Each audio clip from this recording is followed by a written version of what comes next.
মা মা হ্যাঁ আসছি। লাও মা। কি রে, তোকে যে বললাম মাছ আনতে, আনিসনি? না মা, কাল ছেড়ে বাজারে যেতে একটু লেট হয়ে গেছিল, তাই মাছ পাইনি।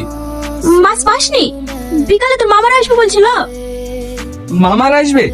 ঠিক আছে, তুমি শহীদুল ভাইয়ের দোকান থেকে 500 মাংস নিলিও, আমি টাকা দিয়ে দেবো।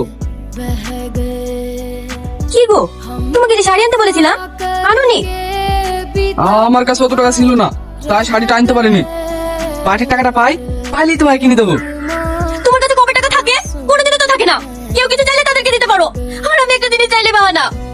ভাই, আমার জ্যামিতিটা। হ্যাঁ হ্যাঁ, এই নে, ভালো করে পরীক্ষা দেবে। ঠিক আছে ভাই।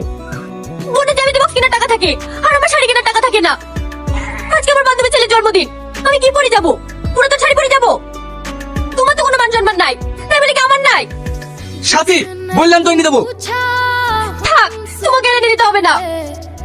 সাথী, রাগ করো না প্লিজ, বললাম তো কিছুদিন পর পাট্টা পাইছি তোমাকে শাড়িটা কিনে দেবো। সাথী, ক্ষমতা তুমি আমাকে হাত দিবা না। তুমি এমন করছো কেন বলো তো? কি করবে? তোমার কাছে একটা জিনিস চাইলাম, তাও দিতে পারলা না। এই একটা ছোট জিনিস নিয়ে এরকম করো না। চলো, আমার খুব খিদে পেয়েছে, চারটে খেতে দিবা। আমি দিতে পারবো না, দেখো গা বাইরে ঢাকা আছে, খেলাও গা। তুমি খাবে না? না খাবো না।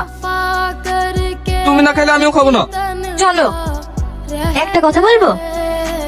হ্যাঁ বলো। চলো না কালকে মাদের বাড়ি থেকে বেরিয়ে আসি, অনেকদিন যাওয়া হয়নি। ঠিক আছে, তুমি কালকে রেডি হয়ে থেকো, আমি কাজ থেকে এসে দুজনে চলে যাব। কাল কিন্তু একটু তাড়াতাড়ি আসবা। ঠিক আছে।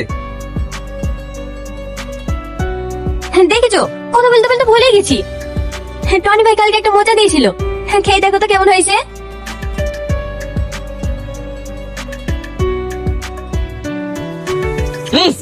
কে রান্না করেছো এটা? কেন, আমি ভালো হয়নি? হ্যাঁ হ্যাঁ, ভালো হয়েছে। না, তুমি মিথ্যে কথা বলছো, ভালো হয়নি তাই না? বললাম তো ভালো হয়েছে। তুমি আমাকে বকলা। এই দেখ, খাবোই না। কি রে বাবু, না খেয়ে উঠে পড়লি যা। বাবু, বাবু, কি হয়েছে গো মামা? রোড না খেয়ে চলে গেল কেন? আমি সাত করে একটা তরকারি রান্না করেছি, আর ওটা খেয়ে আপনার ছেলে দাপাতে দাপাতে চলে গেল। ওই দেখি তরকারিটা।